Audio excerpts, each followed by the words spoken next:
Querido Deus, soberano Pai, somos gratos ao Senhor por mais esse dia, por mais essa oportunidade, ser conosco, continua nos ajudando, continua nos abençoando. Somos gratos ao Senhor porque o Senhor é bom e a tua misericórdia ela não tem fim. Ela estende de geração e assim nos alcançou. Deus eterno, abençoa cada um que vai estar participando dessa aula, que tudo que nós falarmos que venha somar, que venha contribuir para o nosso ministério e que nós venhamos ser bênção, canal de bênção na vida de outras pessoas também. Tudo que nós fizermos que seja para a honra e glória do Senhor, tudo que nós fizermos que seja para engrandecer o Teu nome, crendo na Tua onipresença, onipotência, na Tua onisciência, acreditando que o Senhor faz parte desse negócio, que o Senhor está aqui conosco, nós te agradecemos em nome de Jesus Cristo. Amém. Hoje a nossa aula é a quinta aula do livro Evangelhos e Atos, hoje é a conclusão do nosso conteúdo, né? Passamos aí por 4 evangelhos, sendo 3 sinóticos, Mateus, Marcos, Lucas, vindo aí João depois, e agora fechando aí com Atos dos Apóstolos, né? Nesse grupo. Lembrando que Atos dos Apóstolos ele é o único livro histórico do Novo Testamento, né? Já comuniquei com os irmãos também que Atos dos Apóstolos é o início da igreja, né? Onde tudo começou. É um livro que ele não foi selado, né? não foi concluído, porque lá começou a igreja, nós somos o quê? Igreja, então ele só será concluído quando nós estivermos na eternidade com o Pai. Capítulo 28, 18 e 19, Mateus.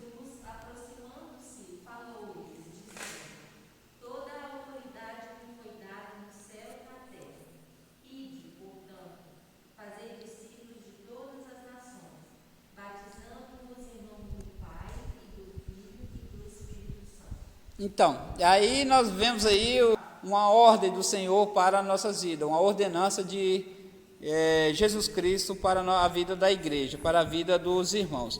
Então, nós estamos aqui para dar continuidade a essa ordenança feita lá atrás. Então, Jesus, após a sua ressurreição, ele ainda apareceu para alguns, nós vamos enfatizar nisso aí. Obrigado. E aí, ou seja, ficou para nós esse trabalho aí. Atos dos Apóstolos, por ele ser um livro histórico, ele é bem interessante, ele dá a nós um norte aí dessa ordem de Jesus. Então, com essa fala de Jesus aqui, onde os irmãos leram, ele deu uma ordem, ele iniciou a igreja. Então, onde isso vai acontecer? Onde essa ordenança vai acontecer? Nós vamos ver essa ordenança acontecendo em Atos dos Apóstolos.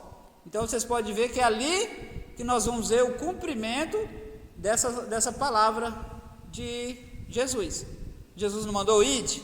Então, Atos dos Apóstolos, ele é ali a continuação dos evangelhos. Então, vocês podem chegar mais para cá, porque vocês estão ficando longe assim. Vem mais para cá.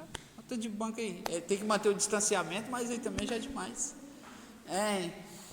Aí Jesus Cristo deu a ordenança, então ela vai se cumprir em Atos dos Apóstolos. Jesus deu a ordem, ide, pregai. Então a gente vai ver isso acontecendo lá. Como o foco dos evangelhos é apresentar Jesus, mostrar o plano salvífico de Jesus, então ali encerrando precisa dar continuidade. E quando deu continuidade? Em Atos dos Apóstolos. Então é por isso que ficou até bacana que tem os 4 evangelhos e Atos está logo após, porque é a continuidade dos evangelhos. Ali ele dá continuidade aos evangelhos. Hoje eu vi uma coisa bem bacana, e quero até deixar para os irmãos, uma aplicação. Tem pessoas que são muito focadas nas práticas mosaicas, eles são muito focados nos costumes, lá nas leis. Só que, e tem gente nos dias de hoje que não deixaram essas práticas. Aí, a colocação que eu quero deixar para os irmãos é que o Velho Testamento todo aponta para quem? Cristo, não é isso? O Velho Testamento aponta para Jesus. Então, se Jesus já veio, eu tenho que focar em quem agora? Em Cristo. É por isso que eu tenho que deixar muitas práticas que eram feitas, que apontavam para Cristo, né? Então, eu tenho muitas práticas que eu deixo de lado, porque agora o meu foco, o meu alvo, literalmente, é Cristo. Então, não tem necessidade de eu ficar naquela, igual eu já até citei para os irmãos, tem pessoas hoje que nas suas igrejas tem aí o símbolo da Arca da Aliança ali, tem ali as pessoas que ainda se vestem de pano, de saco ali, e tem toda aquelas práticas desnecessárias. Então, nosso alvo hoje, se o Velho Testamento apontava Cristo, então hoje nós continuamos seguindo a Cristo. Atos dos Apóstolos, ele tem aí 18 pregações contidas, né? Ele está aí no 7 proferida por Pedro, que é tudo no capítulo 1 aí, do versículo 1 ao 22, né, os que estavam na congregação. Depois tem o Pentecostes, ainda por Pedro, são 7. Depois no templo, diante do Sinédrio. Depois no capítulo 5, e ainda tem na casa de Cornélio e a 7ª pregação, que é o concílio de Jerusalém. Tudo pregação por Pedro. Aí tem um discurso de Tiago, tem também um discurso de Estevão diante do Sinédrio. Aí continua, e 7 discursos de Paulo, né? Um na sinagoga de Antioquia, um em Listra, um no Areópago, no monte de capítulo 17, aí, depois eu vou focar um pouquinho sobre isso aí. E uma em Mileto, outra no capítulo 22, outra com Félix e outra com Agripa. Aí depois tem um discurso menor de Gamaliel, vamos falar disso também, e um de Tertúlio, capítulo 24. Então, ou seja, tem 18 pregações embutidas aí no Evangelho, em Atos dos Apóstolos, que é praticamente um evangelho também. Beleza. Que é o propósito da narrativa, a história do cristão, focar aí nos primeiros cristãos, no surgimento da igreja, né, que segue até nos dias de hoje, que segue aí baseado nesses versículos que os irmãos leu aí, que é Marcos capítulo 16 e Mateus capítulo 28, o ide por todo o mundo. Primeiro os judeus, depois os prosélitos. Quem eram os prosélitos? Então os primeiros crentes aí eram os judeus, depois os prosélitos eram aquelas pessoas não judeus que estavam chegando. E aí, tudo no começo é complicado, tudo no começo é mais difícil, porque a pessoa sendo judeu, para seguir as práticas judaicas, para seguir o judaísmo, tranquilo, mas para a pessoa que não é judeu, que está chegando para começar a aderir a essas ideias, não é fácil. Então, teve muito contratempo nesse início aí. O título, né? Nos primeiros manuscritos aparece praxis, isso aí tem no livro de vocês, que quer dizer o quê? Prática, atos e realizações. Em latim, Atos dos Apóstolos. Esse nome é devido os apóstolos terem executado ter executado os acontecimentos. Então, por isso, praxis, Atos dos Apóstolos. Esse é o título. Nós não temos dúvida da autoria, né, até porque ele se inicia da mesma forma que inicia aí o Evangelho de Lucas, né?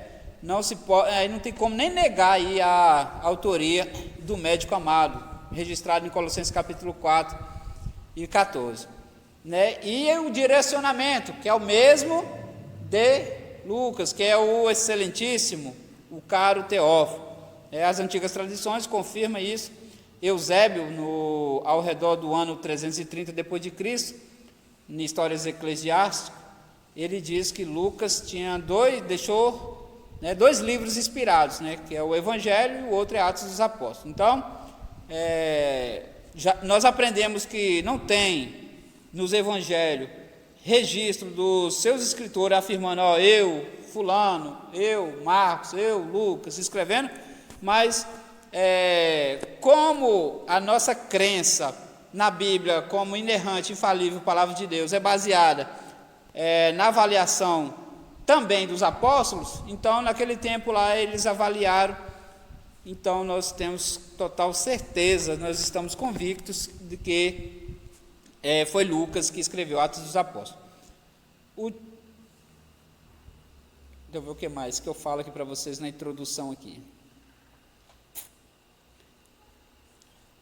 O livro cobre um período histórico de 33 anos, que vai de 29 depois de Cristo a 62, né? Então essa é a parte aí, abrangendo aí o tempo aí, depois de Cristo. Então vamos lá, cronológica, vamos falar de cronologia. Para quem não sabe, a nossa Bíblia, ela não é em ordem cronológica. O que é ordem cronológica? Para quem não sabe, cronos é tempo. Então, a Bíblia ela não é feita em sequência. Por exemplo, o primeiro livro escrito é o primeiro da Bíblia. Não é assim. Nós vamos aprender muito isso quando nós entrar em Pentateuco, profetas maiores, epístola. Quando nós for falar, nós vamos saber aí da datação certinha. Fica mais fácil de saber isso aí. Por exemplo, do Velho Testamento, se eu perguntar a vocês aqui qual seria o primeiro livro do Velho Testamento, seria qual? Quem? Jó? Alguém mais tem opinião? Quem mais? É divergente aí a opinião, só que se você for olhar o tempo, Gênesis ele tá em ordem lógica, né? Porque eles tratam de quê? Princípio. Se está falando do princípio, qual é o melhor para ficar no primeiro? Gênesis. Então, no princípio criou Deus os céus e a terra. Ele está contando a história da criação. Então esse aqui vai ser o primeiro. Então ele está em ordem lógica, não cronológica. Porque se fosse colocar em cronológico, seria realmente Jó é o escrito do Velho Testamento mais antigo. E assim como no Novo Testamento, nós aprendemos que não é Mateus o evangelho mais antigo. Pelo contrário, é Marcos. Mas ainda assim não é Marcos o livro mais antigo do Novo Testamento. E sim, uma das epístolas de Paulo. Está vendo? Ela não é cronológico. E lógico é o quê? Cronos é tempo, né? Então, ou seja, ela não é feita da forma ali de tempo, no ano 1, no ano 2, no ano 3, não, ela foi feita ali de forma lógica. Se no ano 3 está falando do início, vou colocar o ano 3 primeiro. O ano 7 está falando da segunda parte, está falando do Êxodo, então vou colocar aqui o 3, 7, estão compreendendo? Então essa foi a forma das escrituras. Então, a sequência aqui, já que em Atos dos Apóstolos, acontece aqui no decorrer do tempo, em ordem. Início, meio e fim. Aqui o Atos dos Apóstolos já vai ser mais organizadinho nessa questão aí. Aqui eu estou falando da Bíblia como um todo, entende? Eu estou falando da Bíblia toda. Já Atos vai ter esse cuidado aí de etapas. O livro de Atos mostra a igreja emergente, ainda se estabelecendo na terra, buscando conhecer o propósito da sua existência. Você imagina, né? Começando ali, agora...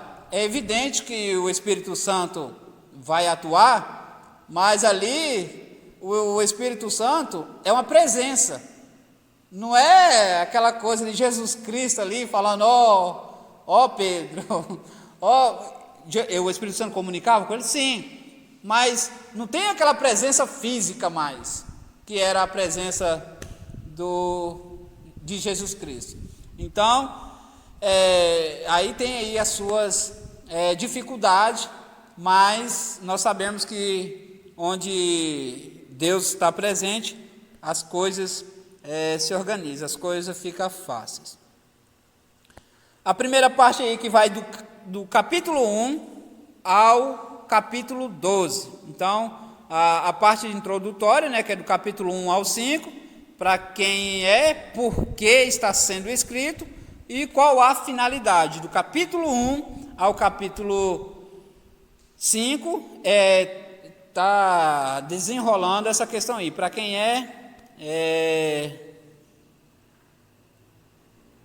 por que está sendo escrito e qual a sua finalidade. A letra B aí, da parte 1, transição. No final do ministério de Jesus, que mostra aqui, né? Jesus vai ser assunto ao céu, né? E o começo da igreja. Jesus vai ser levado através de uma nuvem ao céu, e a partir dali vai ser o começo da igreja. O autor faz uma ponte entre a ascensão de Jesus em Lucas com a introdução ao livro de Atos. Na conclusão do evangelho de Lucas, Jesus abençoou os discípulos em Betânia, capítulo 24, e em Atos os varões vestidos de branco se puseram do lado deles e lhes dá a mensagem do retorno de Cristo, né? Então, ou seja, como que começa ali, né? Eles aflitos ali, e ali os anjos falando: por que vocês estão tristes, abatidos? Por que vocês estão aí esmorecidos? Não tem esse Jesus que vocês viram subir aí, ó? Ele mesmo, ele vai voltar. Então aqui começa tudo, ou seja, parecia o final de tudo ali, as pessoas desorientadas ali. Aí os anjos do Senhor ali apresentam-se a ele e falam assim: ó, isso que vocês viram aí, isso ele vai voltar. Então agora é hora de colocar em prática aí o que vocês recebeu do Senhor. A letra C, uma missão de poder. Atos 1 e 8, né, você testemunha de quando receberam o poder do Espírito Santo e a missão aí de evangelizar o mundo. O regresso para Jerusalém e o encontro no cenáculo, texto do capítulo 1 ao 12. Irmão, nós vamos se aprofundar nesses assuntos mais na frente. No cenáculo, enquanto estão esperando a descida do Espírito Santo, em oração, isso do capítulo, tudo no capítulo 1. Essas mensagens que eu estou dando a introdução para vocês, do capítulo 1 ao capítulo 5. Aí tem um momento aí de lançar sorte. Eu até acrescentei essa questão de lançar sorte aqui, porque nós temos uma visão de essa questão de lançar sorte nos dias de hoje. Quem já ouviu falar que isso é pecado? Ninguém mais? Só? Alguém já ouviu falar que é pecado? Irmãos, a Bíblia não diz isso não, que lançar sorte é pecado, não. Se você for olhar, no Novo Testamento eles lançavam sorte, no Velho Testamento eles lançavam sorte. Por exemplo, Urim e Tumim, eles iam lançar sorte ali e ia cair ali, tinha lançar sorte sobre a parte sacerdotal, eles lançavam sorte e caiu sobre a tribo tal, lançaram sorte e caiu sobre a tribo tal. E tem um momento no Novo Testamento também, que eles lançam sorte aí, que é para escolher um substituto para Judas. Eles vão lançar sorte aqui, só que talvez a expressão não era cabível ali, mas vão lançar sorte aqui para ver qual que o Espírito Santo vai escolher. Na verdade, não estava lançando a sorte, mas assim, se você for olhar pelos escritos bíblicos, não vai ter pecado nisso aí. Mas aqui, a colocação deles era o quê? Vão lançar sorte aqui. Aí ia lá, o Espírito Santo escolhia. Então a sorte caiu sobre Matias, né? Que foi o caso de escolher um substituto para Judas. Davi tinha profetizado isso lá atrás, né? Judas, que havia traído a Jesus, aí precisava de e a sorte caiu sobre Matias. Apesar de haver escolhido Matias, depois não se ouve mais o nome de Matias, tá, irmãos? A sorte caiu sobre Matias, mas não se ouve mais falar em Matias. Pelo contrário, depois vai ouvir falar de José, né, o justo, que não foi escolhido, ficou entre José e Matias. Depois vai ver José trabalhando e Matias, ninguém dá notícia de Matias. Para você ver como é que é as coisas de Deus, né? O camarada que não foi escolhido, depois ele estava dando fruto aí. Não que Matias não estava dando fruto, mas nos escritos aparece José o justo aí, né? Barsabás. No cenáculo, Pentecostes, cenáculo 2, 10 dias depois da ascensão de Jesus, era o dia de Pentecostes, ou seja, não se sabe quantas pessoas se juntaram ali para o dia do Pentecostes. Que Paulo ele escreve que depois que Jesus que ressuscitou, ele apareceu para mais de 500 pessoas. Ele fala isso aí. Então, talvez mais de 500 pessoas reuniu para esperar. Não tem escrito dizendo se sim ou não. Mais de 500, eu não sei quantas pessoas juntaram ali para esperar a descida do Espírito Santo. Mas por fim, né, o que vocês sabem, foram apenas 120 que receberam aí o batismo. No início aí de Atos, pode-se notar o conhecimento dos discípulos possuía nas Escrituras. Sabia da profecia, né, que Davi tinha proferido lá sobre Judas, todos os acontecimentos, era bem claro para os discípulos. Uma coisa, irmãos, que nós temos que se atentar aqui, é que os apóstolos, eles não tinham essa Bíblia toda dividida certinho como nós temos aí não, tá? Eles eram aqueles montes de pergaminhos, eram aquelas cargas difíceis, né? Você vê que Paulo, quando está na prisão, ele vai pedir os pergaminhos, os rolos. Então, era tudo complicado. Então, você tinha que dedicar muito mesmo, você tinha que se aprofundar bastante para o Espírito Santo te trazer as lembranças do que você tem aprendido. Porque, e a gente via essa facilidade nos discípulos. Eles se dedicavam de verdade, apesar de eles não terem uma Bíblia assim como a nossa. Eu até uso a fala de que se aqueles apóstolos, um homem igual Paulo, tivesse uma Bíblia dividida, igual a gente tem nos dias de hoje, que Paulo ele levou o Evangelho para continentes, ele expandiu o Evangelho para continentes, e se ele tivesse com uma Bíblia dessa que a gente tem aí, ele tinha evangelizado o mundo todo, porque não era fácil.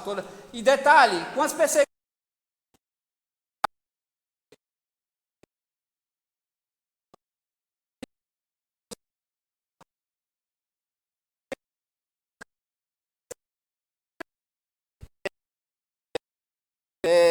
relatar assuntos sobre as perseguições, sobre a Bíblia.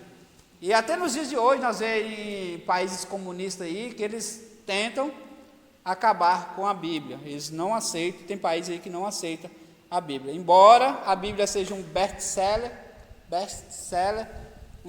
o livro mais lido do planeta, ainda tem lugares que não são aceitos. E Jesus, ele, numa situação, ele está na casa de um rapaz, nós estudamos isso aí, e tem um camarada lá que julga Jesus porque tem uma mulher, a pecadora, lavando os pés de Jesus, e ele murmura, se esse aí conhecesse, se esse aí soubesse mesmo quem é essa moça, ele não deixava ela nem tocar nele. Por que eu estou usando essa referência? Porque, por exemplo, nós temos a Bíblia aí nas nossas mãos, nós temos a Bíblia aí, fácil acesso, baixa, nós temos quantas Bíblias nós temos no smartphone, e a gente não dedica. Tem lugar que é crime, tem lugar que é digno de morte pelas leis do país, a pessoa ter um exemplar bíblico, a pessoa manusear a Bíblia. E por que eu usei a parte da pecadora? Porque Cristo falou assim, a quem mais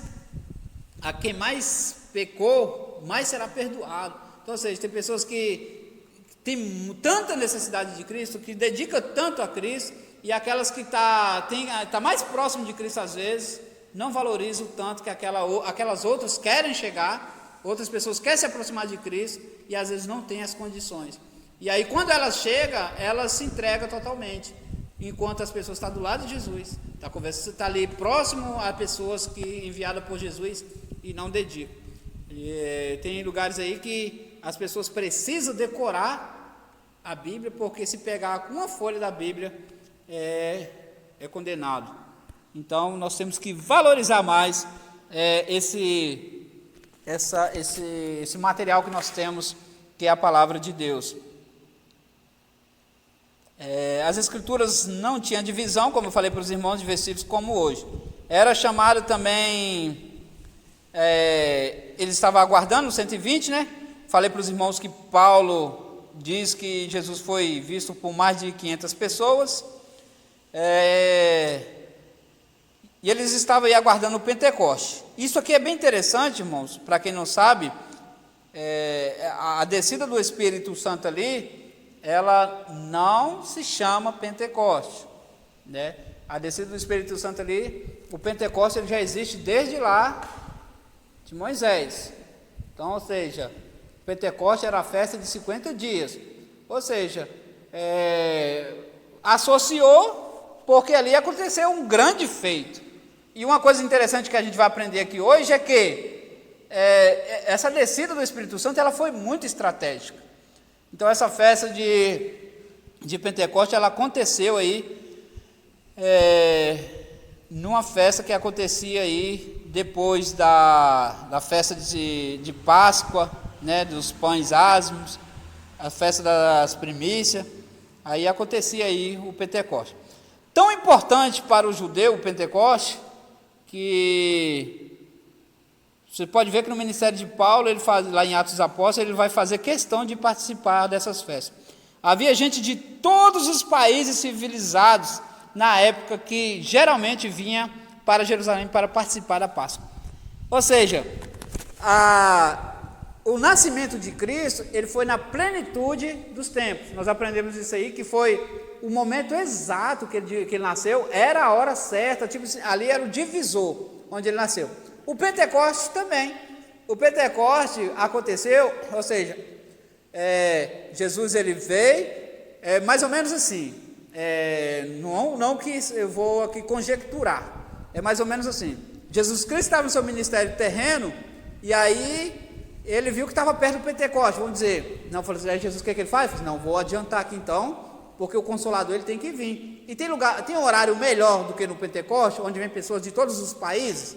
Então não tem. Então, ou seja, vamos seguir aqui. Aí foi Jesus para o Calvário, né? Jesus é entregue, Jesus é morto, Jesus ressuscita, e agora vai acontecer o quê? O Pentecoste. Então, e tem uma coisa bem bacana em Atos dos Apóstolos, que a gente vai ver, que Jesus vai falar para os discípulos o quê? Ficai em Jerusalém, até do alto fosse revestido de poder. Depois vocês vão rir também, vão entender o porquê que eu estou rindo, que Jesus manda eles ficar até esse momento. Beleza, o pessoal ali foi estava todo mundo de todos os outros lugares ali, aguardando ali a chegada do Espírito Santo, porque Jesus falou, ele falou assim, eu vou, mas eu vou mandar outro. Jesus era um consolador, e ele disse o quê? Eu vou mandar outro consolador. A morte de Jesus ocorreu numa sexta-feira de Páscoa, 50 dias depois veio o Pentecoste. Olha, então, ou seja, Jesus não poderia passar mais nenhum tempo ali, porque senão bagunçava ali com o tempo ali, aí ia ficar meio corrido ali para as coisas acontecerem. Então, tudo no momento exato. Por isso, a abertura aí do capítulo 2 começa assim, ó, ao cumprir-se o dia de Pentecostes, estavam todos reunidos no mesmo lugar. Deus deu um toque especial à festa naquele ano, enviando o Espírito Santo. Ou seja, o Pentecoste já acontecia há muitos anos, desde quando Deus deu lá os escritos lá a Moisés. Então, Pentecoste não tem nada a ver, assim, no sentido assim, não tem nada a ver com o Espírito Santo. O Espírito Santo desceu no Pentecoste. Aí, quando se fala em Pentecoste, a gente lembra de quê? Do Atos 2. Então, quando se fala em Pentecoste, a gente fala Atos 2. Mas quantos Pentecostes aconteceu antes, né? Quantos Pentecostes aconteceu antes de Atos 2? Então, aconteceu bastante. Aí, então, Jesus falou assim, ó, o que Jesus organizou? Ó, o Pentecoste vai ter gente de todos os países aqui. Então, esse vai ser o dia para mandar o Espírito Santo. Detalhe que tinha gente de todos os países e de idiomas, literalmente, se eram de outros países, idiomas que não era entendível ali para o povo daquela época ali.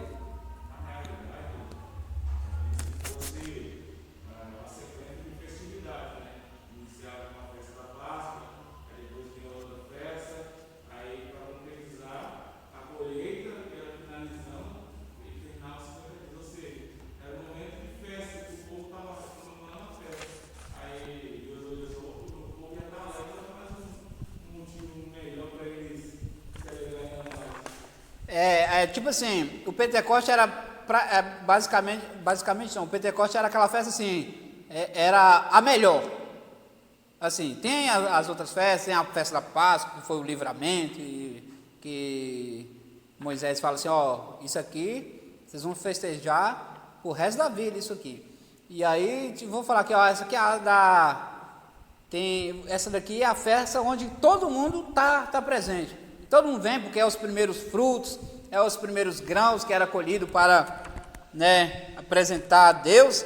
Então todo mundo vinha ali, tinha muita comercialização e era o momento exato.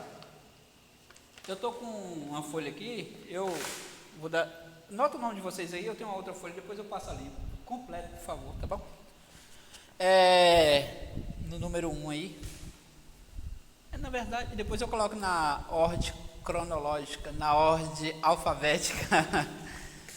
Então, é isso aí, Johnny, era o momento, tipo, era, por exemplo, vamos lembrar aí, uma exposição, né, numa exposição que tem aqui, vamos dizer aí, não vem gente de tudo quanto é lugar para as festas, para essas coisas, é mais ou menos isso aí. E essas festas aqui, esse povo aqui é um povo festeiro. Jesus ordenou fazer muita festa, Raniel. Era agarrado, era quase uma semana, era direto. Então Jesus mandou festejar. Então, agora me diz, Luciano, é lógico que a Bíblia é bem clara quando fala para nós assim, ó, no mundo tereis aflição.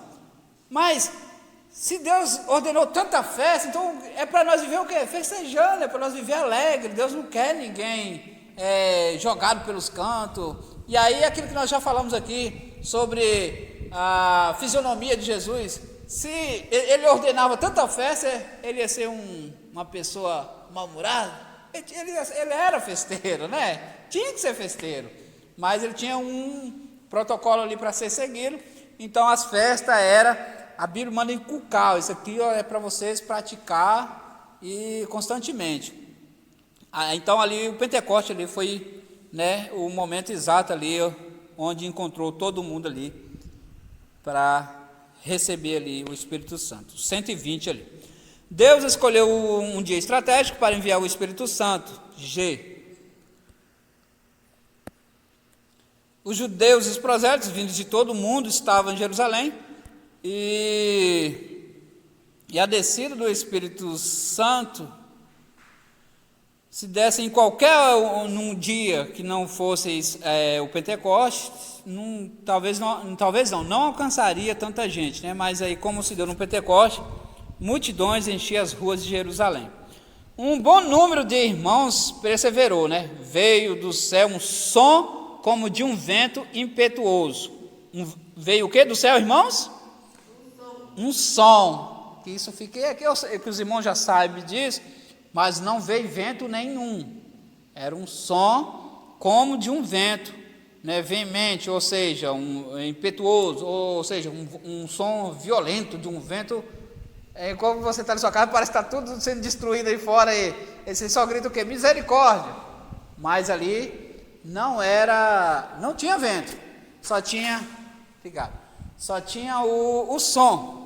E ali, chamas vivas ali, estava sendo distribuído ali, sobre a vida ali dos irmãos que estava persistente ali. Por incrível que pareça, irmãos, Jesus ele apareceu para muita gente. Ele apareceu para bastante gente depois que ele ressuscitou.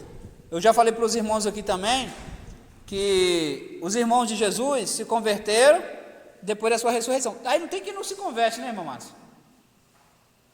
A senhora pode não acreditar na pessoa de jeito nenhum, mas depois a pessoa aparece para a senhora, conversando com a senhora, fala aqui, ó, é eu, as minhas marcas aqui. Rapidinho aí a senhora muda na hora. Fala assim, não, realmente. A opinião muda na hora. Então, o que acontece? Os irmãos de Jesus se converteram após isso aqui. Nós comentamos aí, né, que teve as festas, o Pentecoste acontecia aí, juntamente às festas das primícias, as festas da expiação, festa da colheita, e a chamada também festa das palmeiras, no mês aí de setembro ou outubro.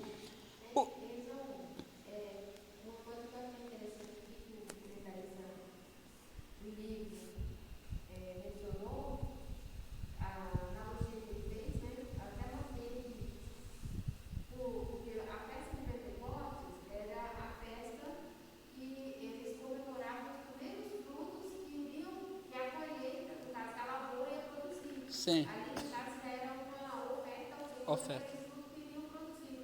Aí ele trouxe essa analogia em relação da descida do Espírito Santo no dia do Pentecostes, e também que foi depois que veio o Espírito Santo, a igreja começou a colher os primeiros frutos. É bem interessante. Então, foi uma coisa Tudo sentido, né? Por isso que o momento era estratégico, o momento era exato, por causa dessas coisas mesmo. Nós vamos aprender mais sobre festas, nós vamos entrar nisso aí, vocês vão ver que Deus ordenava a eles que toda a primeira colheita ali, eles não podiam colher nada ali, eles tinham que ofertar ali, e depois da primeira colheita, aquela primeira colheita ali, aí acontecia os 6 anos de colheita. No 7º ano também, que era ofertado, o 7º ano era uma oferta a Deus.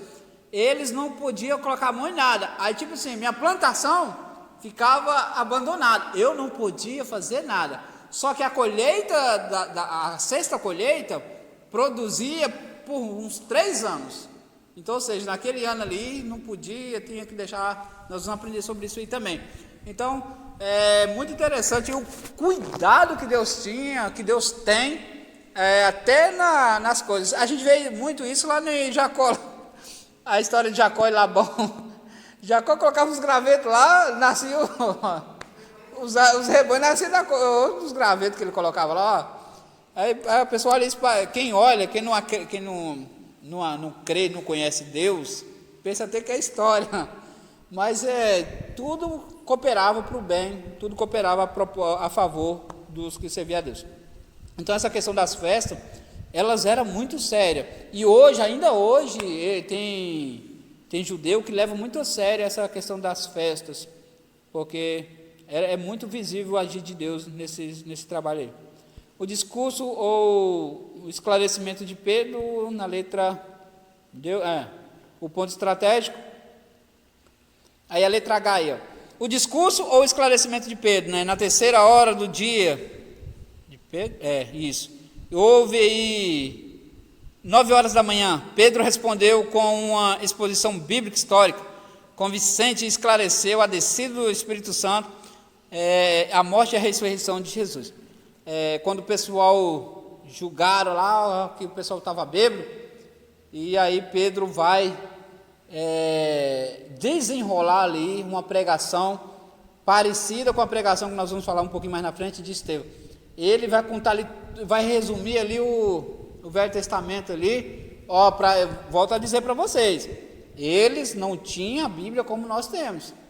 Aí é aquela questão, né? A dedicação e o agir do Espírito Santo de Deus, porque a pessoa que tem ali o Espírito Santo de Deus na sua vida, você fala e algo acontece.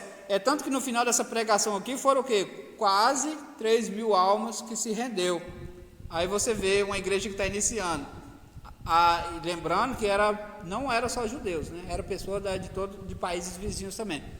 Então uma igreja está iniciando, já ganhar quase 3.000 de uma única pregação, então você já vai ter crente espalhado por boa parte do mundo. Então o Espírito Santo, ele estava trabalhando meio assim, igual uma empresa que está iniciando, que precisa iniciar logo, e precisa fichar muita gente, entende? Aí assim, às vezes a gente até costuma brincar, às vezes a pessoa está passando com o currículo lá para outra empresa, está indo para onde? Tu colocar o currículo, não, vem cá, vou te fichar aqui. Era mais ou menos assim, era coisa assim, era muito rápido ali, estava acontecendo muito rápido.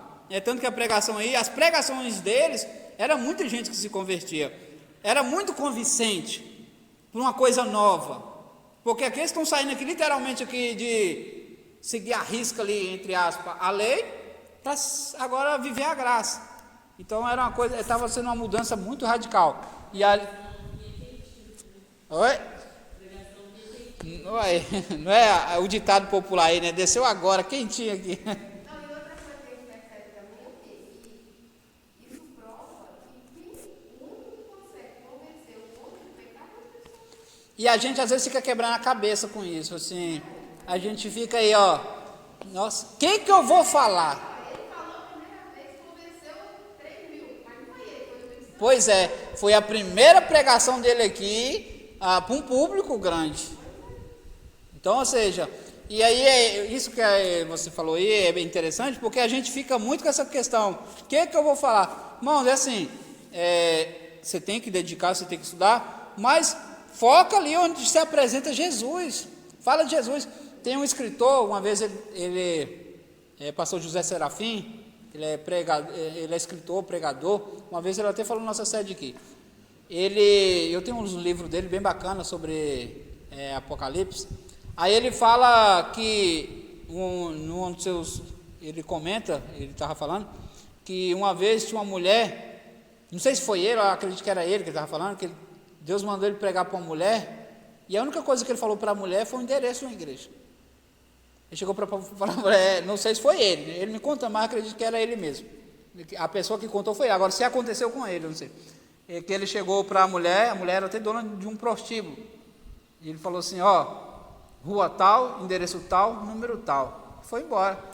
Aí disse que essa mulher ela se converteu, mas porque tudo que ela olhava, aí eu agi no espírito, né? Tudo que ela olhava para o poste falava para ela, rua tal, número tal, endereço tal. Aí o carro passava, rua tal, tudo falava para ela. Ela falou, não, tem que ir nesse lugar. Ela foi lá e aceitou Jesus. Então, ou seja, aí é o agir do Espírito Santo. Mas o que eu quero dizer? Que a gente não deve ficar com aquela coisa, às vezes a gente vai buscar tanta coisa, que acaba esquecendo o principal, né? Ou seja, a gente quer enfeitar tanto ali o evangelho simples, que isso, você viu uma simplicidade dessa?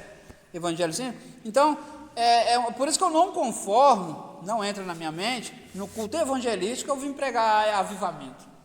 No culto evangelístico eu vim falar aqui que Deus batizou ali, foi tanto. Eu vou falar de que transforma, acontece, vida se rendendo, sim. Mas o que eu tenho que apresentar para o mundo com urgência é que Jesus Cristo ama o pecador e quer mudar a vida dele, e Ele é a única saída para que isso aconteça, e Ele é o único caminho. Então o foco de culto evangelístico é isso, é apresentar Jesus, ou falar de inferno. Isso é culto evangelístico. Então a gente não pode, quantos cultos que eu já vi a pessoa vai, e por que eu estou fazendo eu estou falando isso?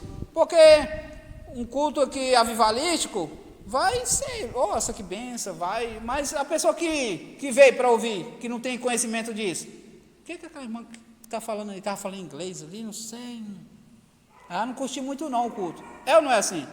Porque o dia que você enche a igreja de pecadores, de pessoas não crentes, você tem que trazer algo ali, que ela fala assim, Jesus dos crentes aí parece interessante, rapaz, parece que é diferente dessa coisa que a gente, desse jeito.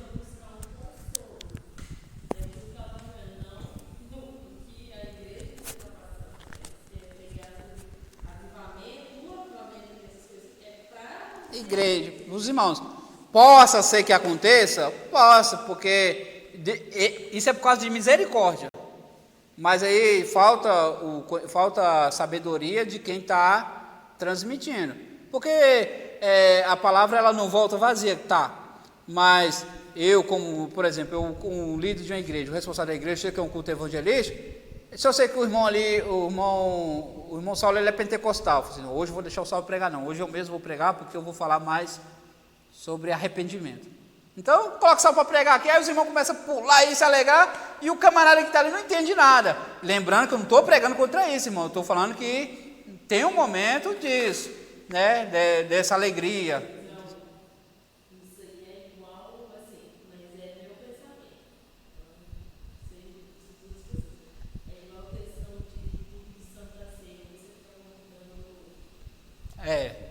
Eu penso dessa forma também. Culto de Santa Ceia é particular.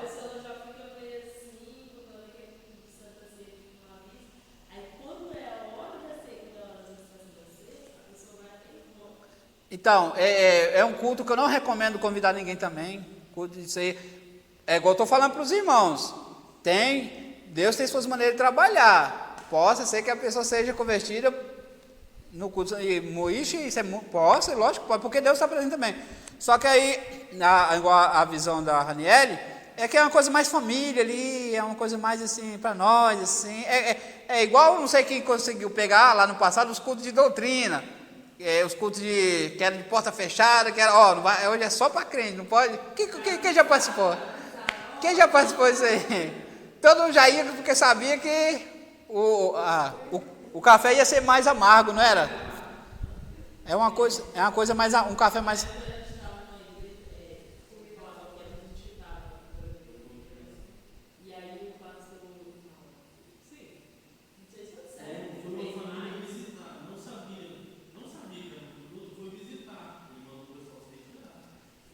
No passado, agora já falta de sabedoria a mais. No passado também já era, mas no passado também dispensava também. Não é. Hoje aqui você pode ver que se o pastor Miguel for fazer uma reunião e chegar alguém, ele manda entrar.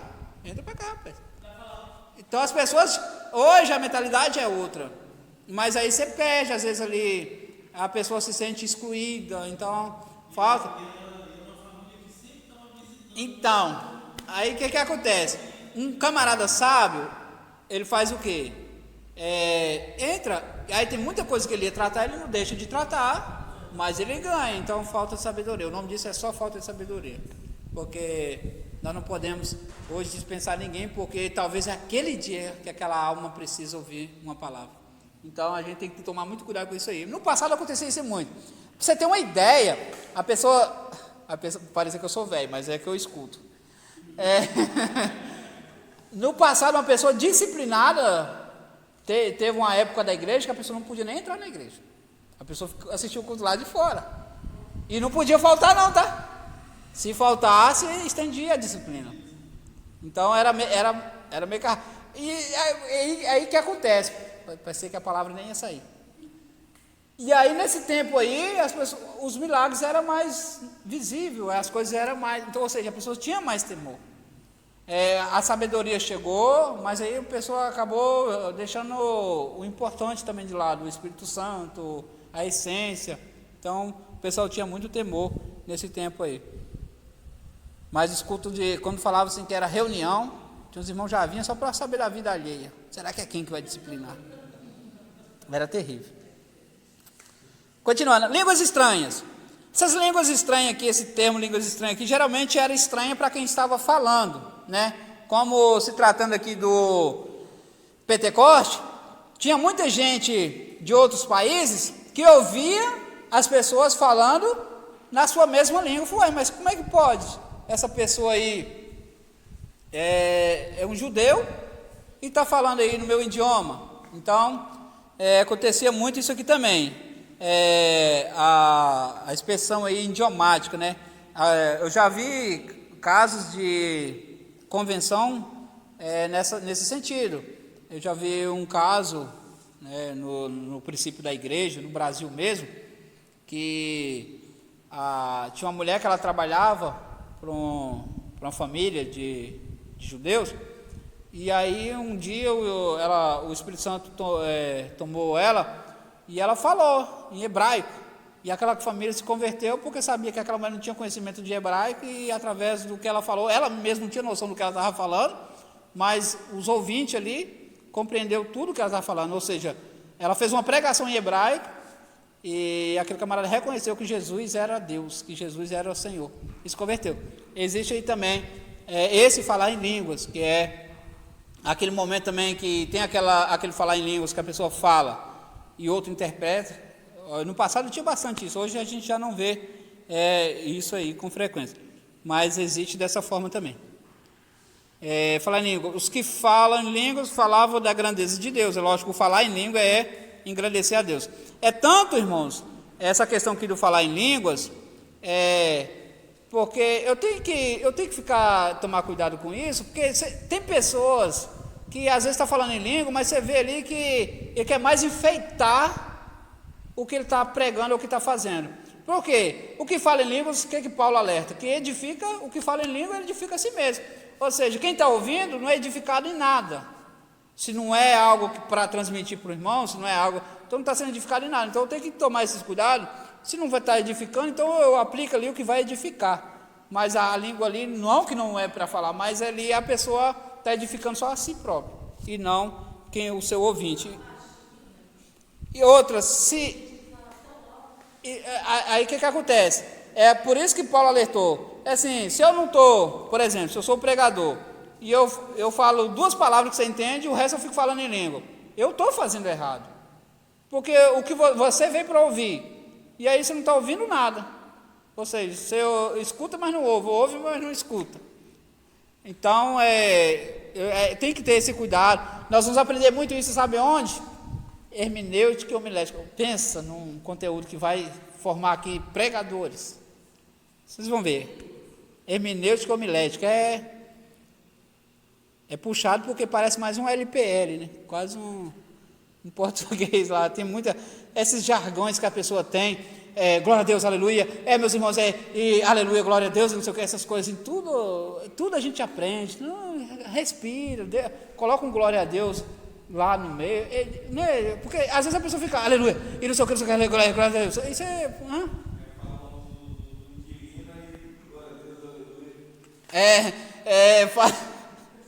Você gostou dessa fala minha do não ficar pronunciando o nome do encardido, né? Você pode ver que ele não usa, ele não fala, né? Meu sogro, ele ensinou, a gente não tem que dar crédito a ele, não. Aí o que acontece? Acontece muito se a pessoa está falando assim, tinha um irmão aqui que ele era bem engraçado, é uma bênção, pensa num irmão de oração. E aí olha os gracejos que ele fazia em cima do púlpito. Quando Jesus voltar, quem é que vai ficar alegre aí? Aí os irmãos desavisados levantavam a mão, amém, glória a Deus. Eu não, eu vou subir alegre. Olha para vocês verem, irmão, é mole. É coroa, é homem de oração. Quem é que vai ficar alegre aí? Os irmãos desavisados. Aí como eu já imaginava que ele gostava de fazer as graças, eu ficava de fora. E os irmãos, eu vou subir alegre, eu não vou ficar alegre. Mas, gente, a igreja está ali focada em adorar. Você vai ficar prestando atenção em gracinha dos outros, rapaz? Mas é engraçado. Eita, irmão, era uma benção. Nem sempre uma língua estranha é uma profecia. Pode ser um louvor a Deus ou uma oração. Até mesmo uma mensagem a alguém que precisa ser interpretado. Mas é importante que tenha o intérprete, né? O que aconteceu depois do Pentecostes? Atos 2, capítulo 42. Aí aconteceu aí o discipulado, né? Depois do Pentecostes, aí foi a hora, estava chegando muito crente, precisava ensinar esses crentes. Aconteceu o discipulado. Os discípulos se tornaram mais ousados na proclamação do nome de Jesus. Perderam o medo de falar. Agora, eles não é mais aquelas pessoas que... Não, vamos ficar quietinho aqui, não deixar eles saber que nós somos nem crentes. Não, aqui ele já estava desembolado. O discurso de Pedro. Pedro não teve tempo de analisar as escrituras, como eu já falei para os irmãos, né? Ali, o Espírito ali fez lembrar o que ele tinha aprendido. Uma coisa, falei para os irmãos que a Bíblia não era dividida como a nossa. Uma coisa que a gente tem que tomar cuidado, e eu tenho até um vídeo sobre isso aí, é a questão nós já ouvimos muito isso mais no meio pentecostal, as pessoas falando, não, onde eu abrir aqui, é o que Deus quer falar com os irmãos. Quando eu abrir a boca, Deus fala, não, o Espírito Santo, né, ele vos fará lembrar aquilo que você tem aprendido, aquilo que você... E, irmãos, a questão de fazer lembrar, isso aqui é muito verídico, isso. Quantas situações que o Espírito Santo já me fez lembrar de algo que como que eu lembrei disso? Então, ou seja, você às vezes desmerece o seu estudo, mas uma hora certa você vai aplicar ele e você vai lembrar. Por exemplo, bastante coisa da Bíblia que a pessoa fala comigo, eu falo convicto, se é ou se não é. Eu só não faço ideia de onde está, mas eu falo com toda certeza se é ou se não é bíblico. Muitas coisas. Aí depois eu vou procurar para saber onde está. Falei, mas que está lá, está. Entende? Quem é que faz isso? O Espírito Santo, porque eu já li. Agora eu lembrar, tem irmãos que eu vou te falar, que você pergunta, vê se está em tal lugar. Obrigado, irmão. Esse irmão está me socorrendo. Acho que vou ter que dar um ponto a mais para ele. Entende, irmãos, isso aí? Você fala convicto, fala assim, não, é assim, assim. Aí só não pergunta você a referência, né? Senão você não faz, mas está lá. Aí eu falei, não, eu vou procurar para você enviar. Então, eu falo que isso acontece comigo. Eu não tenho facilidade para lembrar a referência, mas talvez eu já vou lembrar que é no Evangelho. Ah, então é nas epístolas, né? Então, aí, mas com o tempo também, você estudando, você já vai ter facilidade para lembrar das referências. Então, individualmente falando de mim, uma facilidade que eu tenho hoje é de afirmar se é ou se não é bíblico algo. Não geral. Eu estou falando assim, eu acho que se eu fosse colocar uma qualidade minha, seria isso aí. Você falar comigo, assim, não, isso não é. Isso não é. Entendeu? Mas aí depois tem que procurar aí a referência. Então, o Espírito, ele faz lembrar daquilo que você estuda, daquilo que você dedica. Eu tenho um plano de leitura, todo dia eu leio ali um capítulo da Bíblia. Esse é meu plano de leitura. Então, eu sugiro para os irmãos que leia ao menos um capítulo por dia de alguma coisa. Sendo assim, você marca uma data ali e faz um plano de leitura da Bíblia, leia a Bíblia toda. Não para.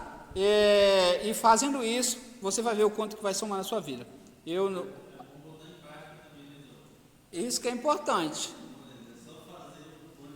Não, mas assim, o que acontece? A pessoa lendo, a pessoa vai se convertendo, Saulo.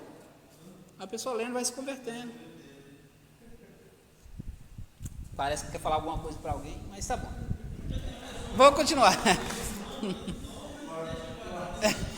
Vou ter que cortar, né, Johnny? Essa parte. Mas é interessante.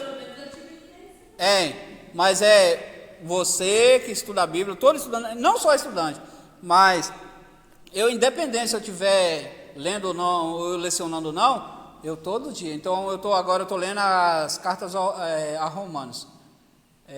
Que acontece? Eu leio as cartas, igual agora eu estou lendo. Hoje eu li o capítulo 5. Acabando Romanos, eu vou lá para um livro do Velho Testamento. Igual eu vou, acabando Romanos, vou ler Deuteronômio.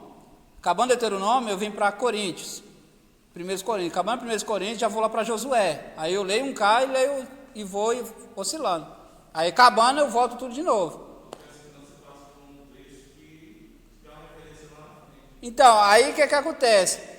Com essa base nessas leituras, Johnny, aí acontece aquilo que eu já expliquei aqui para vocês.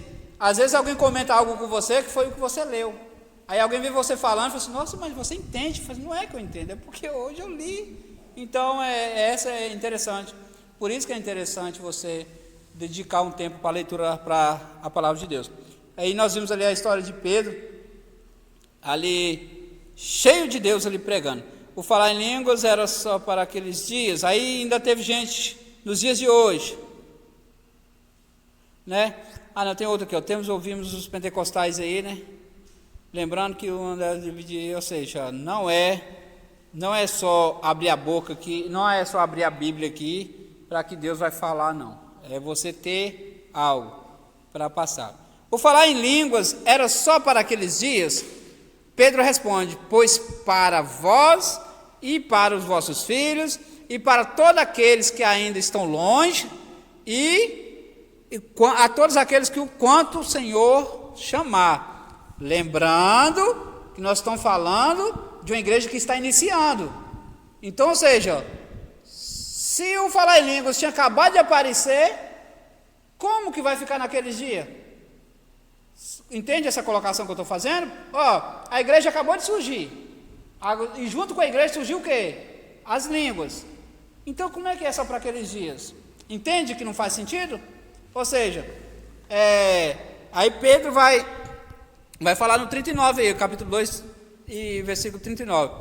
Não só para nós, mas para os vossos filhos, para os que vão chegar e quantos o Senhor chamar. Então, tem um povo aí que nega, né, que os dons nos dias de hoje. Então, são pessoas que falta compreensão, falta um entendimento, porque ali surgiu, isso foi para a igreja, e a igreja nasceu aonde? Em Atos. Se nasceu ali e é para a igreja, como que acabou lá? Então a igreja acabou? Não tem mais igreja? Então não tem sentido negar os dons. Então os dons é para os dias de hoje. Como eu já falei para os irmãos, que não encerrou o Atos dos Apóstolos. Atos dos Apóstolos começou a igreja, e nós somos o quê? Igreja. Então não encerrou o Atos dos Apóstolos. A rotina de prisão e de manifestação do poder de Deus. Capítulo 3 ao capítulo 5. A cura do coxo e a reação das autoridades. Né? A frase de Pedro aí antes, que ele vai responder para os camaradas lá. Nós falamos aí que depois da descida do Espírito Santo, os homens ficou ousados. E aí eles vão repreender Pedro e João, né? Naquela situação lá que o homem, lá, muitos anos lá, pedindo esmola, e Pedro e João falam assim, ó rapaz, eu não tenho prata, eu não tenho ouro, mas o que eu tenho eu te dou, levanta e anda em nome de Jesus. Aí o que acontece? Aí os camaradas vão prender Paulo e João, Pedro e João, e aí eu vou fazer, vocês não falam, e eles reconheceram que Pedro e João andavam com Jesus, eles reconheceram, e vão falar com eles assim, vocês não ficam pregando esse Jesus aí não. Aí o que acontece? Olha o que Pedro fala, rapaz, importa obedecer a Deus, não vocês. Os camaradas estavam ousados demais, eles tinham autoridade, e eles viam o poder de Deus na vida dos camaradas, e isso que deixava eles irados. Então ele vai dizer, importa nós obedecer a Deus, do que os homens.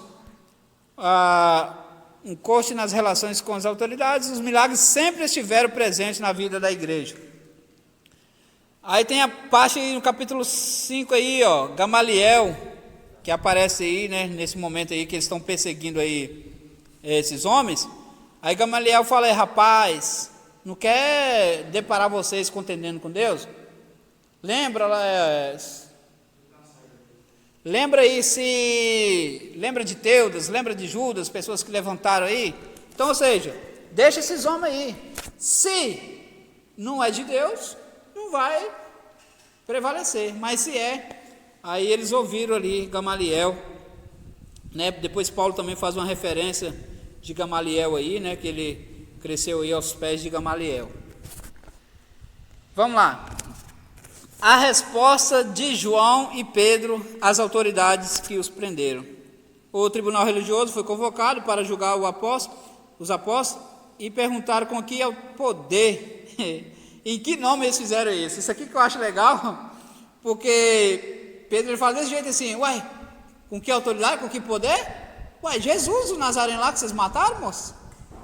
Qual é a autoridade dele que eu estou pregando aqui? Lembra aquele Jesus lá que vocês mandou matar? Olha só a ousadia do camarada. Aquele Jesus lá que vocês mandou matar, não tem aquele lá? Vocês mandou matar lá, é ele que está, é no nome dele, ele que fez esse homem andar aí. E pensa, os camaradas todo engomadinho, todo, que é os bambambãs, vendo aqueles homens simples, pescadores, falando um negócio desse. Porque era o maior respeito com as autoridades, ninguém nem levantava a voz.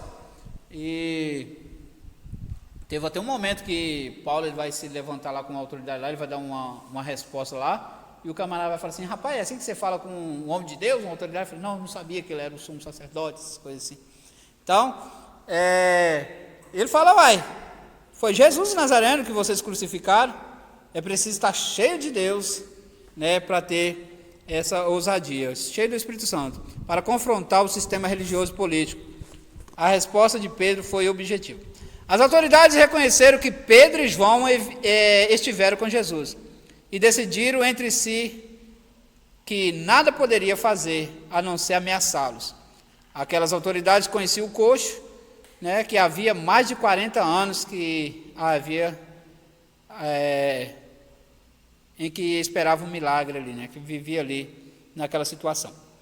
O novo enchimento do Espírito Santo, depois, no capítulo 4, ele tem um novo enchimento, eles glorificam por ser digno de sofrer por amor de Jesus.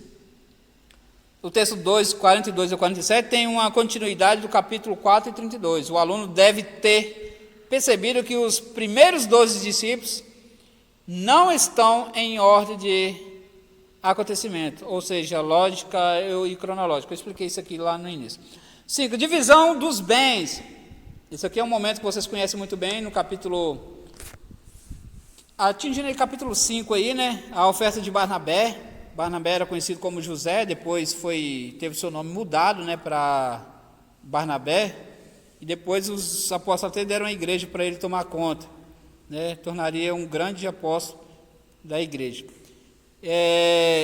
Os irmãos sabem que Barnabé ele vendeu tudo que ele tinha lá e entregou à igreja, entregou aos apóstolos.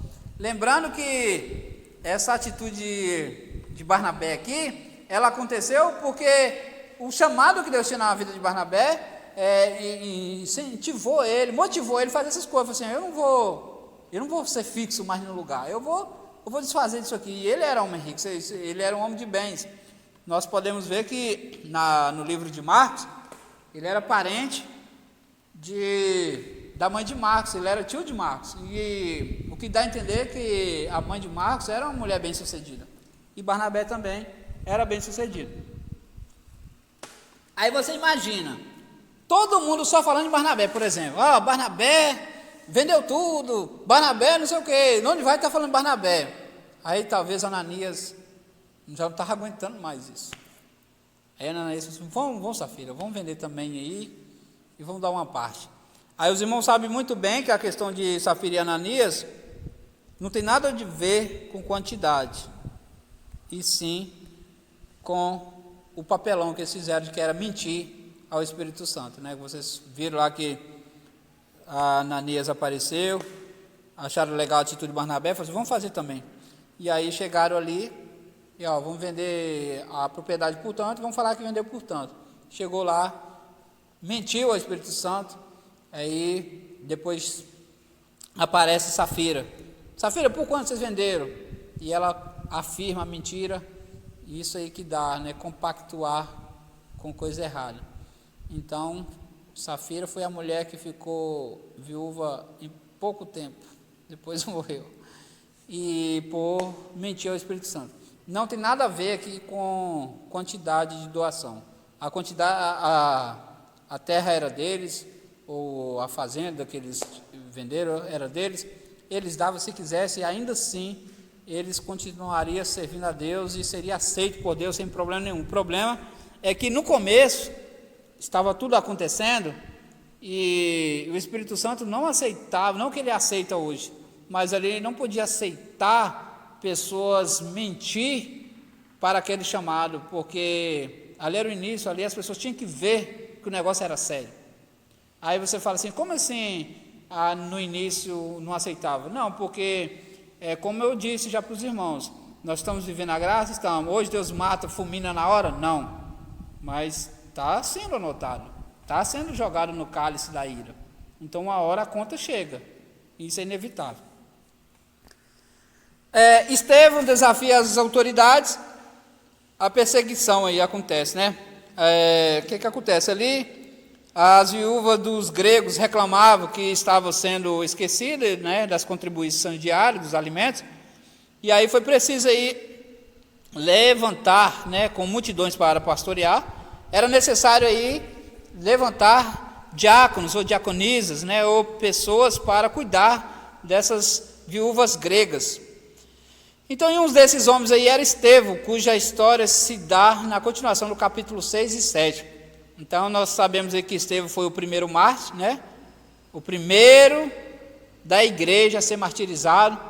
E o interessante de tudo é que na hora que ele está sendo apedrejado, ele vê os céus abertos e vê Jesus Cristo, né? À direita de Deus. Uma coisa interessante que acontece aí é o perdão que ele intercede por aquele povo. E quem é que estava ali? Saulo estava ali. Então ele já estava ali perdoando Saulo. Ou seja, parece assim, não, tem um aí que vai fazer a diferença. Então ali ele já, porque Saulo estava ali consentindo ali na morte. Detalhe, irmão, que Paulo ele era muito mal. Paulo estava com carta para perseguir, era lançar em prisão, era matar, não importa se era criança, se fosse crente, ele estava só o ódio. Ele estava tão defendendo a causa que ele fazia com perfeição. Você vê, né? Ele trabalhava errado e trabalhava com perfeição.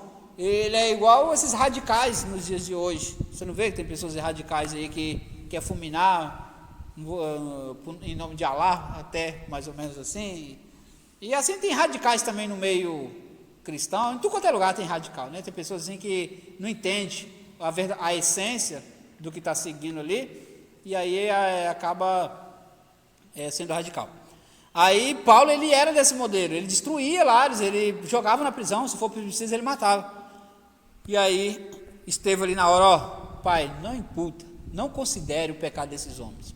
E ali ele já estava perdoando ali já Paulo ali, que depois vinha, né, uma perseguição com o apoio dos céus. Ou seja, lembra lá no início que eu falei para vocês? A ordem de Jesus para os apóstolos foi o quê? Ficai em Jerusalém até que do alto fosse revestido de poder. Já aconteceu isso? Já. Eles queriam sair? Não. Então agora Deus manda uma perseguição. Por quê? Era até que fosse cheios de poder, fosse revestido. Só que isso aconteceu e eles não queriam sair. Eles estavam ali acomodados. E olha que interessante. E aí às vezes a gente não se atenta a essas coisas. Jesus falou, ó, vocês vão ficar em Jerusalém até vocês receberem o poder. Aí acabou. Ou seja, passou disso aí, não é para ficar mais em Jerusalém, né? Não é, acabou essa parte. E aí era o que aconteceu. Deus falou, ó, é só até ser cheios de poder. Acabou isso aí, a perseguição daqueles dias empurrou a igreja para fora de Jerusalém, né, no capítulo aí no 8, e a continuidade do que aconteceu naqueles dias está no capítulo 11. Pedro sai de Jerusalém para pregar, né, a ressurreição de Dorcas em Jope, né? Dorcas era uma mulher querida ali, que ajudava a comunidade, as pessoas choravam pela morte de Dorcas, e Pedro ora e Deus ressuscita ela. Paulo se converte e vai a Jerusalém como cristão, no 9 aí, e do 1 ao 30. Saulo, Saulo, por que me persegue? Observa que qual foi a pergunta de Saulo, quando ouviu essa voz? Saulo, Saulo, por que tu me persegue? Quem lembra qual foi a pergunta dele? Quem és tu, Senhor? Sabe por que Saulo falou isso?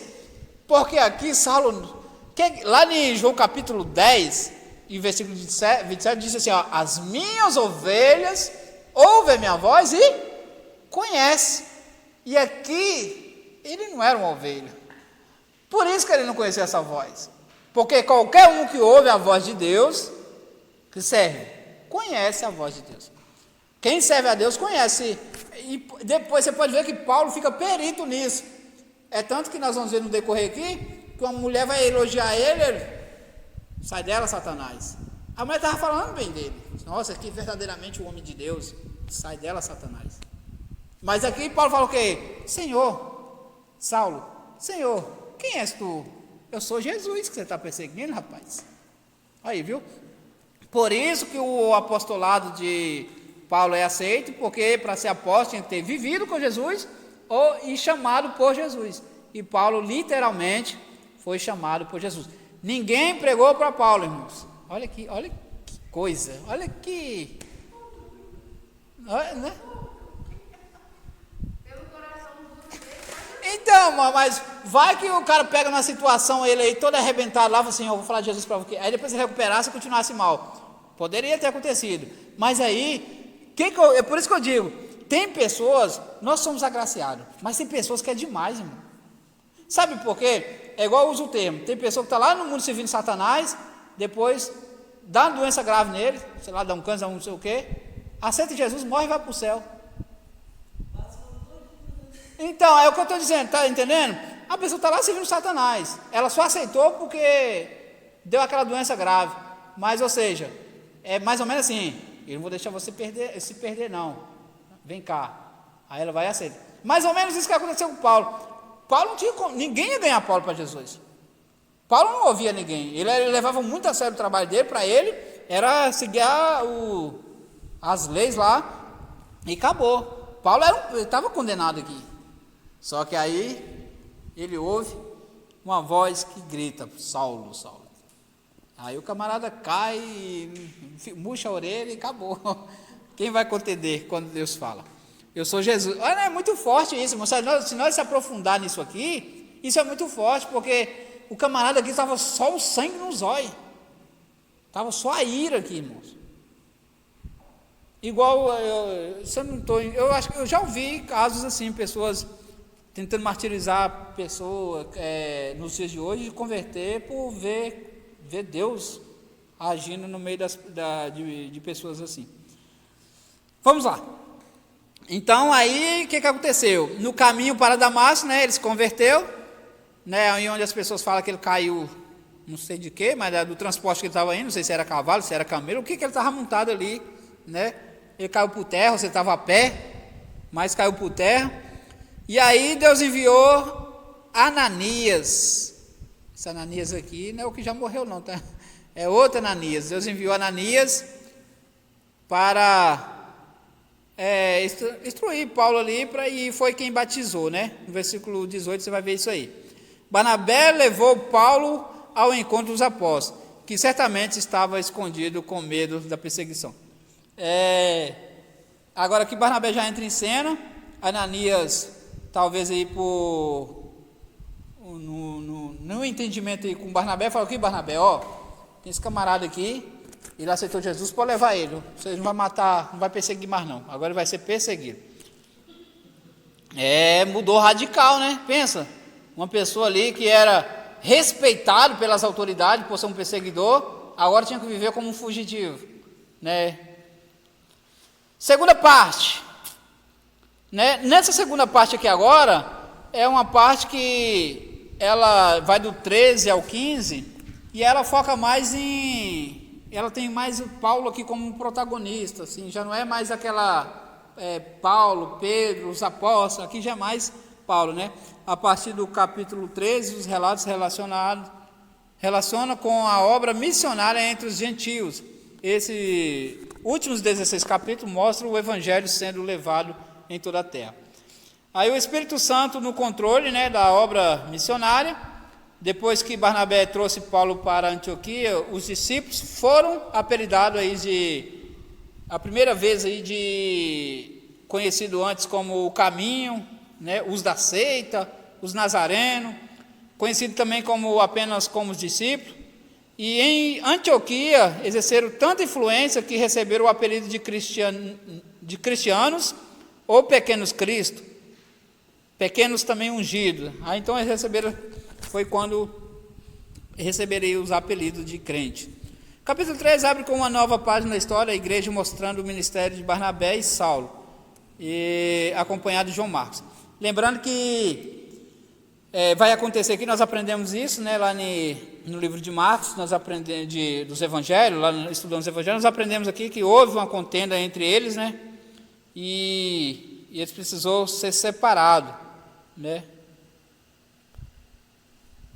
Aí a partir daqui também a gente já não vê mais registro de Pedro, lembrando que Lucas, como acompanhou Paulo, Lucas registrou.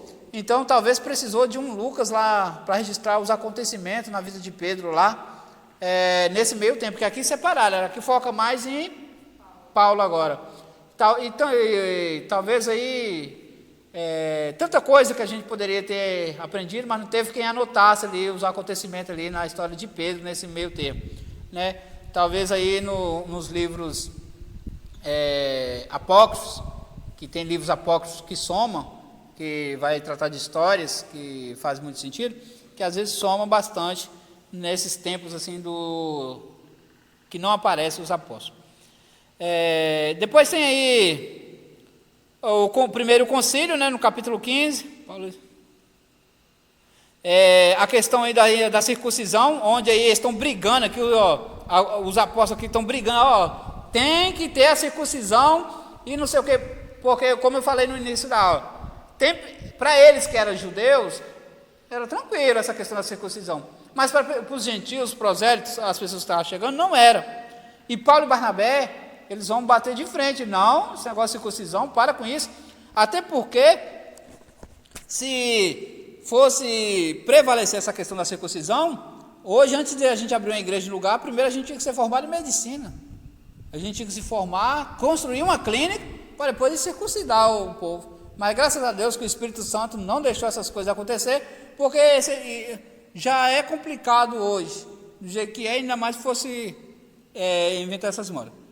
Aí a decisão final aí, né, de Tiago, esse aqui é o Tiago, irmão de Jesus, ele dá a palavra final e diz, que deveria guardar de sangue, né, não comer sangue, não comer carne sufocada, nem adorar ídolos, e explicou aí o que havia de ser proposto, né? Aí então ele dá a sua palavra aí, e aí envia algumas pessoas, alguns apóstolos, para enviar essas cartas.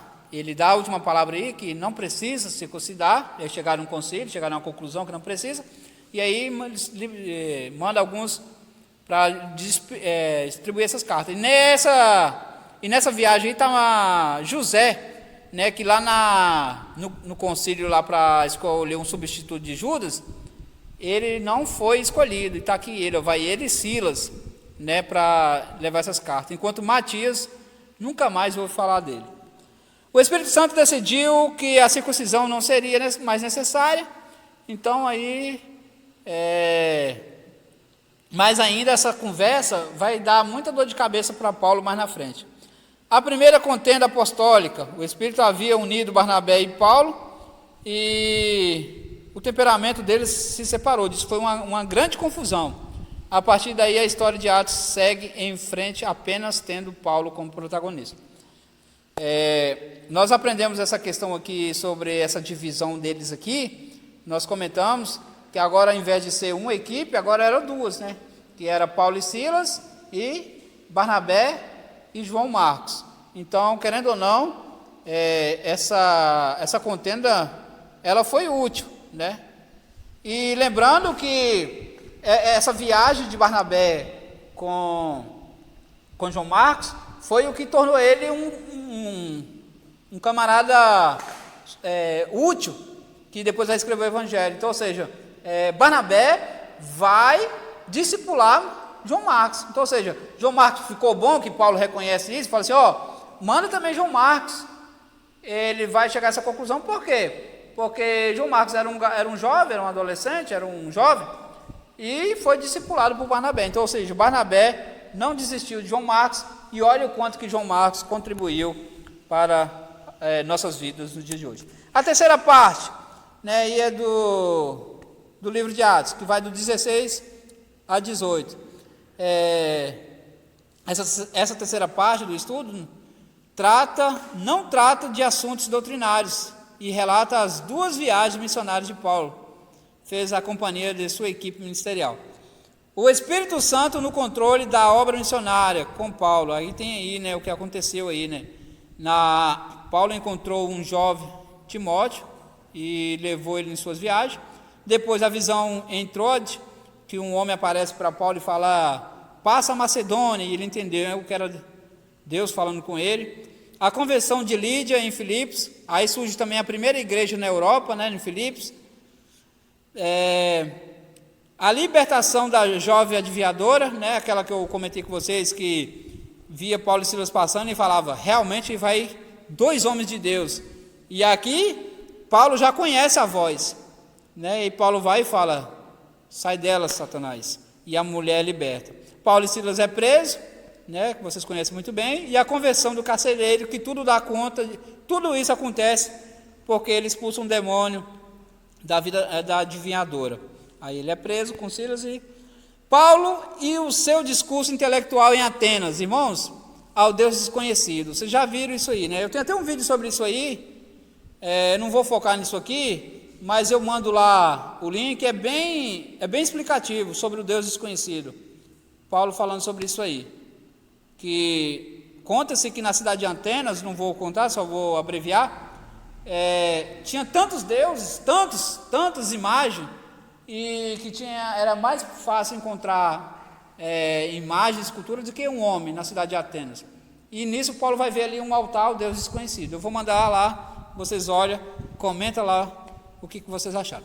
Paulo regressa a Jerusalém e Antioquia. Agora não só a Ásia e a Europa conhece o Senhor. Ou seja, agora 2 continentes já recebeu o Evangelho, né, no capítulo 18. E na quarta parte aí, Éfeso, o novo centro da igreja, 18 e 23, do 20 ao 38. Capítulo 20, versículo 38. A dinâmica do Espírito Santo na vida da igreja pode ser vista no estabelecimento da igreja no centro diferenciado.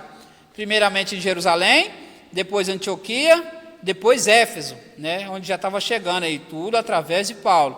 Chegou a Éfeso um judeu natural de Alexandria chamado Apolo. A Bíblia vai relatar que ele era um homem eloquente, poderoso nas escrituras, era instruído no caminho do Senhor, falava e ensinava com precisão a respeito de Jesus.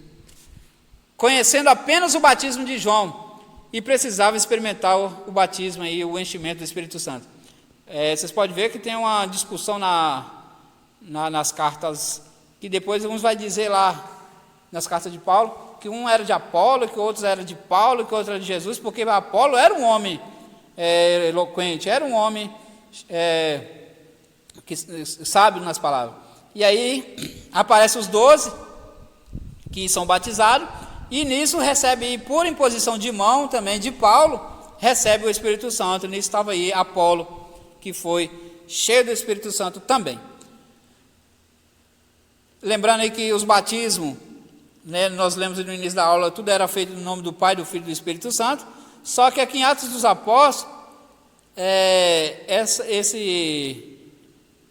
o nome de Jesus aqui, o batismo era feito no nome de Jesus. Isso dá a entender que no nome de Jesus aqui já abrangia tudo aqui, né? O Pai e o Filho, tudo, o Pai e o Espírito Santo já estava incluído aqui justamente com Jesus. A estratégia do Espírito Santo estava nos grandes centros de cidade, né? Lembrando aí que Éfeso, onde Paulo chegara, tinha mais de 300 mil habitantes, né, na época, e a cidade tinha um porto, né? Éfeso era uma cidade importante do oeste da Ásia, onde tinha um porto aí, onde recebia muita gente. Em Mileto, Paulo faz seu discurso de despedida, porque iria para Jerusalém. Aí, continuando. Aparece Paulo aí no capítulo 21, pagando voto em Jerusalém, né, a conselho de Tiago, porque o pessoal estava perseguindo Paulo, e precisava saber que Paulo não estava desobedecendo a lei. Aí Paulo vai lá, raspa a cabeça, passa por todo o processo lá, só para agradar o povo lá. Levado à fortaleza da cidade, Deus apareceu a Paulo dizendo-lhe, coragem. Aqui Deus dá Paulo, no capítulo 23, Paulo já estava aqui, já tinha sofrido bastante, já tinha moído Paulo, mas o Espírito Santo aparece para ele, Deus aparece para ele, mandando ele ter coragem. A viagem para Roma, o estudante deve ler atenciosamente o relato da viagem e os transtornos no mar. Isso aqui é aquele momento lá, né, que ele passa pela ilha de Malta, onde ali a embarcação é destruída, e chegando ali na ilha ali, uma serpente morde ele, e as pessoas olham para ele e falam assim, esse homem é um homicida mesmo, ó, ele não morreu afogado, mas agora a serpente pegou ele aqui, ó. E aí ele sacode a mão, a serpente cai, depois os camaradas já mudam de ideia, falam assim, não, realmente esse homem é um Deus, ele é um negócio, ó, a serpente mordeu ele, ele não morre. O pessoal muda muito rápido. E uma coisa interessante que a gente tira disso aqui, que todo mundo estava observando, e Paulo estava fazendo o quê? Pegando lenha para acender uma fogueira, para aquecer eles. Ou seja, o único que estava trabalhando, aí veio uma serpente e picou. O inimigo só vai atrás de quem faz alguma coisa. Então, é uma exegese em cima disso aí.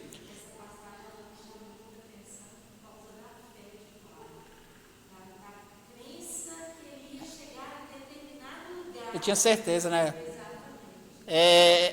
Era a mesma visão que ele tem de chegar ao céu. A pessoa convicta, a pessoa... E detalhe que você entende o que é uma pessoa convicta, uma pessoa séria, de um fanático. Você consegue separar. Você vê que a pessoa, ela tenta te mostrar tudo na simplicidade. Já o fanático, não, é assim, acabou.